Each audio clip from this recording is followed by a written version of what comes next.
Blog Talk Radio. Hello, world. Welcome once again to Tuesday Talk with Key West Lou.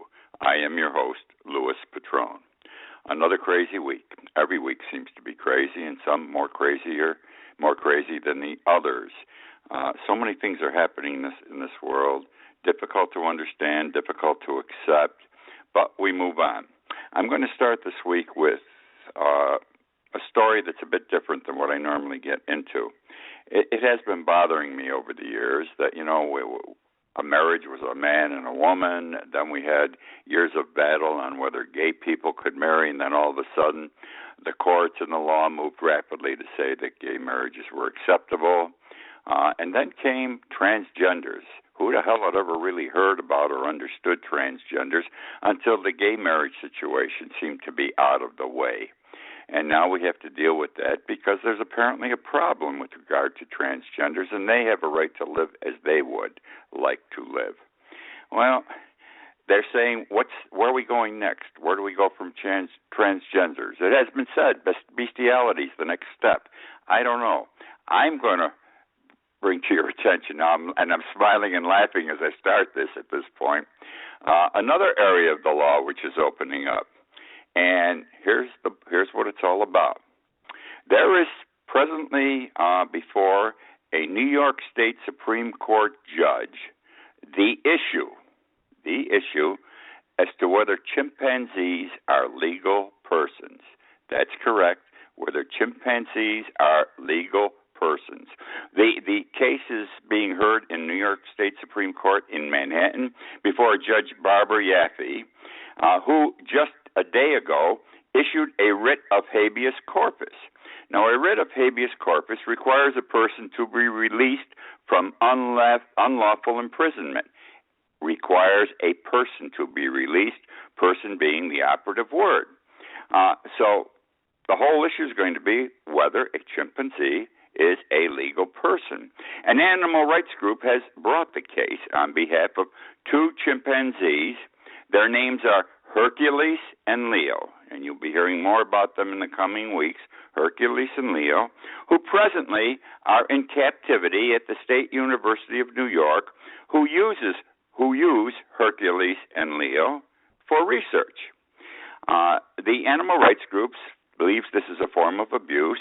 They believe, and this is the key part of their argument, that chimps are intelligent. They can think and they can act autonomously. They do not need any help. And if they are autonomous, if they are intelligent, then they qualify as people under the law. They are persons, and they should be released from the captivity they are experiencing at one of the state universities of New York. If they are so released, they will be sent to a sanctuary in Florida to live out their life. I don't know. I think we're sort of reaching the absurd now because we want to make animals people, in effect.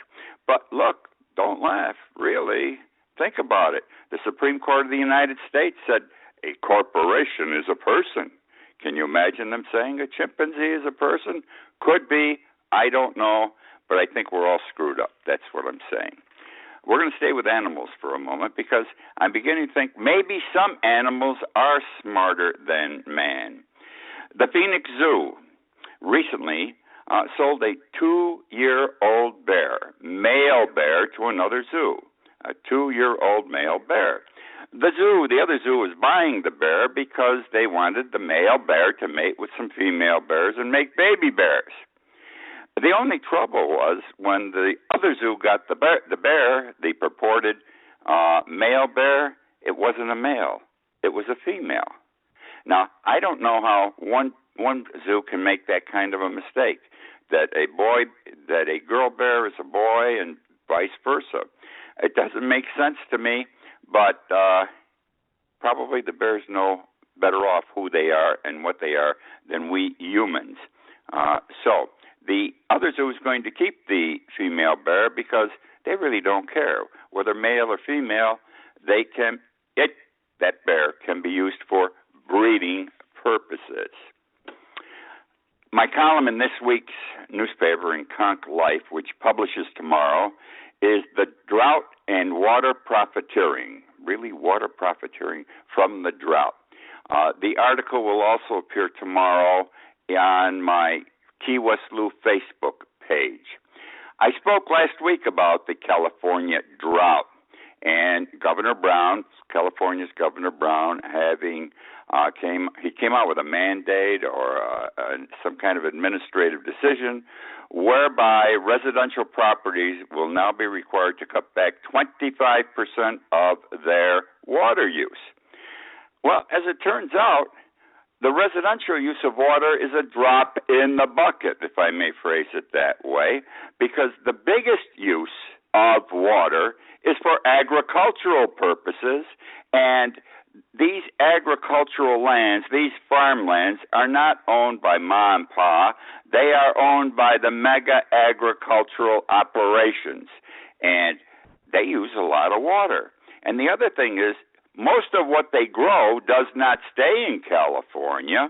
It's exported, and it's not necessarily exported to other states in the United States. It is exported to China generally. So let's start this way. 2 years ago, many years ago, let's see, 7 years ago, in 2008, Andrew Liveris. Andrew then was CEO of Dow Chemical, big company, CEO of Dow Chemical. He said, and I quote, "Water is the oil of the 21st century." Water is the oil of the 21st century. Sounds like megabucks, doesn't it? And a speaker at the time in 2008 for Goldman Sachs, and they're one of the banks, by the way, who gave us the 2008 recession, said that water is the petroleum of the next century. Water is the petroleum of the next century. So let's take a look at what they're growing in California that's so bad and is really devastating their water situation and their economy. They need water for alfalfa. Now, alfalfa is nothing more than hay. It's very water intense, though. To grow alfalfa, you need a lot of water. And none of the alfalfa is sold in California or in the United States. It's all sold to China. We sell all the alfalfa to China. So here is lots of water. I don't know how many the gallons are that go to growing in alfalfa, but we ship it all out to China. California is the largest producer of alfalfa in the world, which now brings me to almonds. California grows more almonds than any other place in the world, and almonds happen to be water intense also. They need tons of water, gallons again, if you'll excuse me, water to grow. 10% of the water used in California, 10% of the water used in California goes to the growing of almonds. It takes 1 gallon of water to grow 1 almond. Then we come to lettuce. California is the largest producer of lettuce, grower of lettuce in the United States. Amazing. I didn't know all these things. I don't know if you did.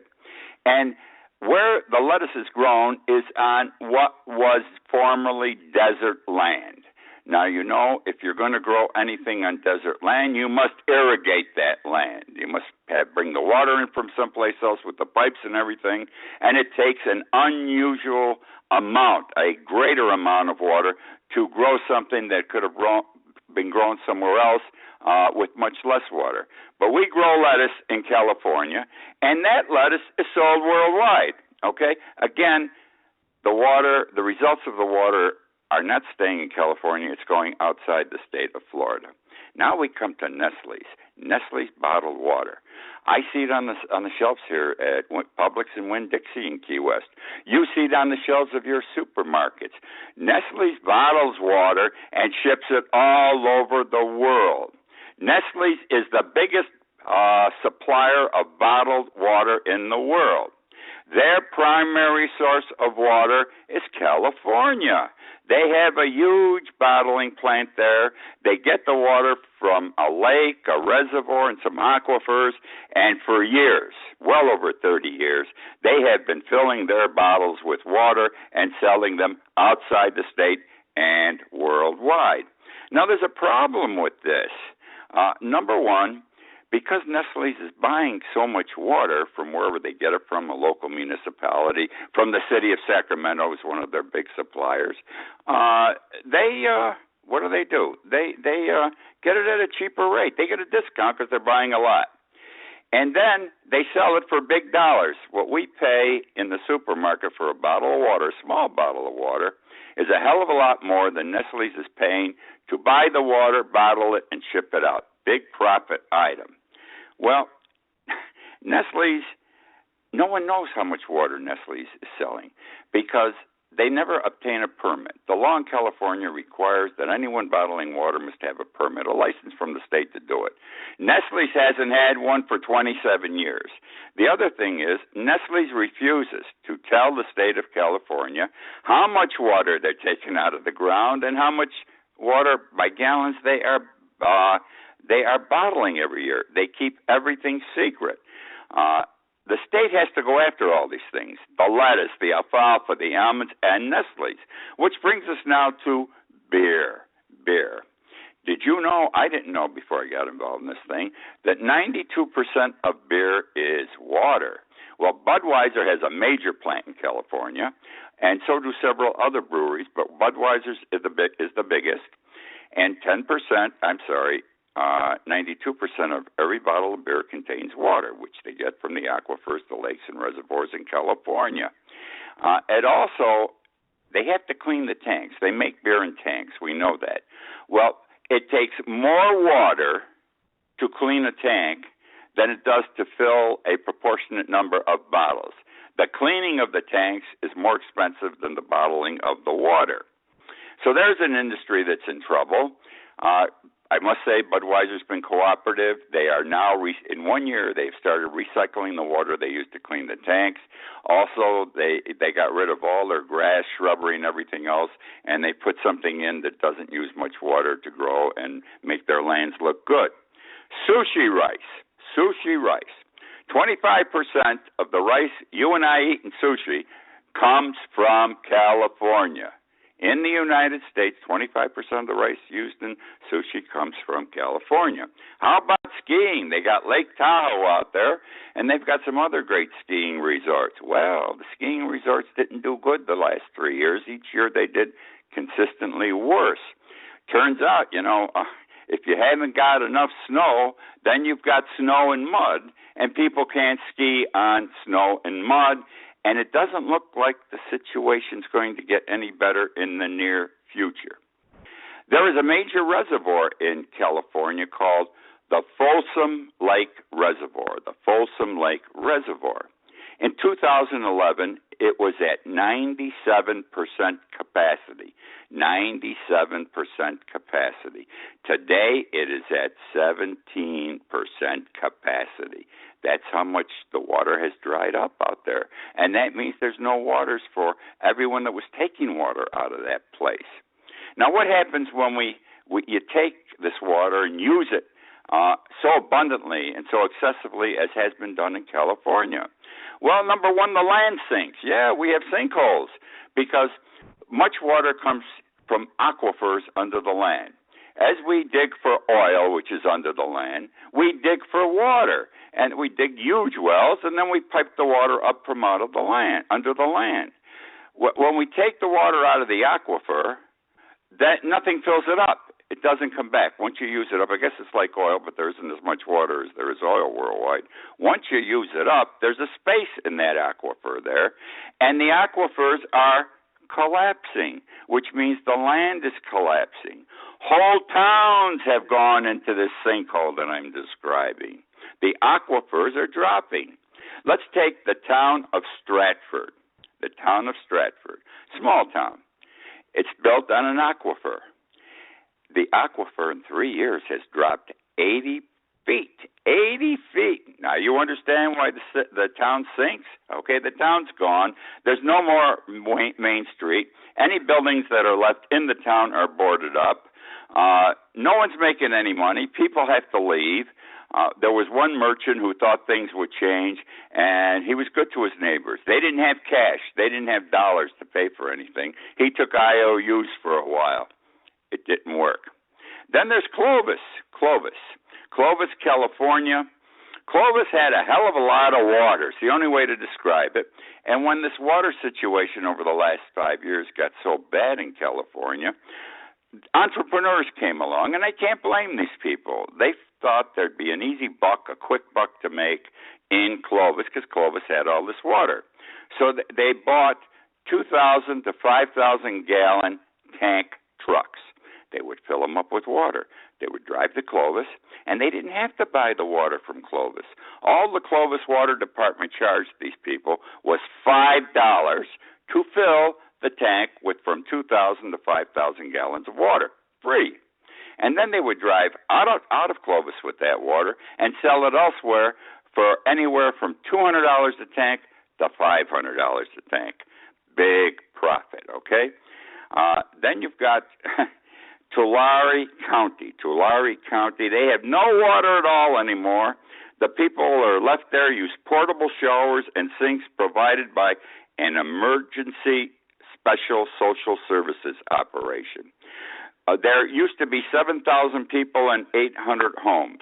That is what has been affected in Tulare County and the people there. Now we come to Palm Springs. Beautiful. The home of the rich. No problem. Accepted. Only one problem.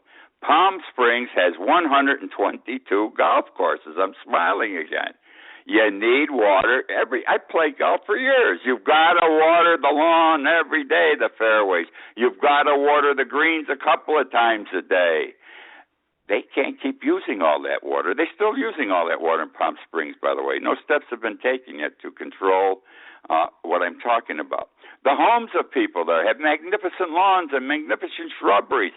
They are watered every day. They have their own little pipe systems under the ground to do it. So we got problems in Palm Springs. Every home has a swimming pool, they say, in Palm Springs. I know from my average-sized pool here in Key West that I have to replace 3 inches of water every week because nature takes 3 inches of water away from my pool every week. It absorbs it into the air. And so they have a problem there that soon will have to be dealt with, and who knows how the people there are going to take to it. They're the rich. It's a bad situation. That's all I'm trying to say, and I'm trying to show you how some people benefit and how some people are really getting hurt. You know, it's easy to say they don't have enough water in California. The residents got to cut back on watering their lawn, how many showers they take, how many times they flush the toilet. We went through this in Key West 15 years ago for, I think, a year and a half. Yeah, we could only wash our cars from 5 to 8 in the morning. You could only water your lawns 2 days a week from 5 to 8 in the morning. They had all kinds of rules. And if you cheated, they knew because of the amount of water you used, and they charged you fantastic prices for your overuse of the water when you got your bill. Okay, now, who's benefiting from all this? Who's really making the money? And this is going to blow your mind. Number one, the banks. The big banks. I'm talking about Goldman Sachs, J.P. Morgan Chase, Citigroup, HSBC. These are the banks that gave us the 2008 recession, okay, with regard to the mortgage situation. They are buying waterlands and have been buying water rights, waterlands, reservoirs, aquifers since 2008. Think of those 2 quotes I gave you earlier. Since 2008, they've been buying it up because they know they're going to make a ton of money off that. To the detriment of who? To the detriment of the people. We know banks don't care about you and me. They've proven it since 2008. Do you think they're going to care any more about us because we don't have enough water in due course?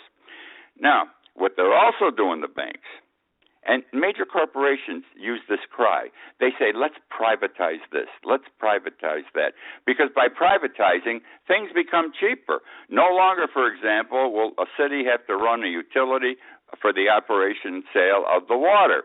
They don't have to have those employees. They don't have to have the buildings. They don't have to maintain any of the piping. They don't have to do anything. They're going to sell the business to a corporation that's going to run it. They're going to get a profit up front, and they won't have to spend any more money down the road. Can you imagine it's when Goldman Sachs, J.P. Morgan Chase, Citicorp, HSBC, have privatized a lot of banks. Do you think those banks are going to give us cheap water, are going to give us water at a reasonable price? Absolutely not. And then there are individuals who are rich who are buying up water rights. We all know T. Boone Pickens, the big oil man. I love watching this guy when he gets on TV. He's humorous. He's ordinary. He's the guy you want to have a beer with. But he knows what the hell he's doing or he wouldn't be so rich. He is the biggest owner. He is the biggest holder of water rights in the United States. All right, so we got a problem with water. I've tried to address it to some degree as regards California, and let's see what happens. I want to stay with the banks for a moment because you know how I feel about banks. I think banks are whores. Banks are pigs. All they do is care about themselves, and if there was any question, it was proven with the 2008 recession, which it was their fault. We had the recession. We bailed them out with taxpayers' dollars. They were supposed to loan that money to homeowners, to Main Street. They did diddly-dip. They did not do that. They borrowed the money back and forth amongst themselves, made private investments, made a ton of money. Some bank CEOs to this day are earning in excess of $100 million a year. One person in excess of $100 million a year. So why would they care about us? Which brings me to something that just happened this past week. I'm talking again about J.P. Morgan Chase. We know one of the biggies that gave us the 2008 recession. J.P. Morgan Chase sent a letter out to its box holders, the safety deposit box. Some people have those boxes. They keep the family jewels in there. They keep papers in there. And a lot of people store cash in there, okay, for whatever reason. Well, they sent a letter to their shareholders saying, not shareholders, to their box holders, that effective May 1, and I quote, as to the contents of the box, you agree not to store any cash or coins. You agree not to store any cash or coins. Why? Why don't they want cash in a safety deposit box? Can you think of any safer place for your money than in a safety deposit box in a bank safe in a bank? Excuse me. Well, here's why. For the past 2 years, there has been a movement worldwide by banks to eliminate cash, to eliminate folding money and coins. They want to get rid of cash completely. The banks want to control currency in whatever form it is. If cash is out there, people can see creek cash. And they're afraid if push comes to shove, the American people and other people worldwide are going to start putting their cash maybe in a box in the closet, under the mattress, wherever. But they're going to hide it. And the banks don't want people to do that. They want all that cash sitting in their banks. So if they want to grab it for whatever reason, and the law permits it, and there are many reasons why the law permits the banks to grab your money and mine, they can do it. So they're calling, in the last 2 years, the banks are calling for the abolishment of cash. Last week, J.P. Morgan sent that letter out. A Citigroup economist, there's another bank, they were our friends too in 2008. They gave us the joy of that recession. A top economist for them said the move for the abolishment of cash is a sound policy. So beware, it's coming. They want the money. The banks want the money to be in the form of something like a debit card. Money will be done electronically. Whether you spend a nickel or you spend $5 or $500, you'll use your debit card. If you've got that money in the records, in the computer, you can buy. If you don't, you can't. And if the bank, for some reason, feels they have a legitimate right, and there are many reasons under today's law that they can, to grab your money without your permission, all they got to do is press a couple of buttons on the computer. No big deal. And this is what they want to do because they want to track and control the flow of money electronically. Now, I think the banks are setting us up to screw us again. And I believe this. We have a Treasury Department, the United States Treasury Department. We have a Congress of the United States supposed to pass laws to help us and protect us. We've got representatives like Dodd and Frank, Senator Dodd and Representative Frank, who had the Dodd-Frank bill passed in 2010, which was going to protect the people of the United States from the horror bankers. What happened in 2008 would never happen again. Here it is. Here it is. The law was passed in 2010. It's 5 years later, 2015, and they have been eating away at it every year, throwing things out. So Dodd-Frank, in another 5 years, it'll be like we never had it passed. And why does all this happen? Because we know. I keep saying this. You know it, and I know it. Our Congress people, they're owned by the people with money. They're owned by the mega corporations. They're owned by the big banks. They get these contributions. They get these perks, the airplane rides on the big jets, the fancy jets, the free trips to the islands, and so forth. They're not representing us. I don't know if we can ever solve the problem I'm talking about here with regard to the banks. I fear. I don't know if we can solve the problem we have with the major corporations. I'll tell you one thing. I support Hillary for president. I believe she would make a fine president. It is her time. However, we as a people must decide what the issue is in the next campaign. Is the Middle East, the wars in the Middle East, are they more important than the banking problems in the United States? Is the economy here, more jobs, etc., more important than the war? And if it is, if the people think it is, then Elizabeth Warren should be president, not Hillary. I got to say it that way, because she's the one who understands money and takes no bullshit from any of these people. She's not indebted to them in any fashion. Okay, let me show you what Greece did. They did this today. Greece is broke. They can't make the payroll. I mean, it's that bad. We know it. They got the new government 2 months ago who aren't going to pay the Euro Union, but they still don't have any money. So what did the banks do today? The Greek government took the cash, any cash reserves owned by a municipality, county, town, village, and any bank account, and said, it's our money, we're taking it, and they had it transferred to a Greek central bank. In other words, if you had 16 billion euros this morning and you were Athens in the bank, you had zip tonight. When the bank closed, you had $0. Now, this is going to break the backs of these cities because forget they don't have any money. How can they pay their employees' salaries? How can they pay their bills? How can they pay their vendors? I don't know if what they did is right or wrong. All I know is they raised in one day, the government of Greece, $2.1 billion American dollars, okay, to cover their need for cash. Now, I don't know. I'll tell you what's going to happen. In the next several days, you are going to have major riots in the streets of Athens and the other major cities of Greece.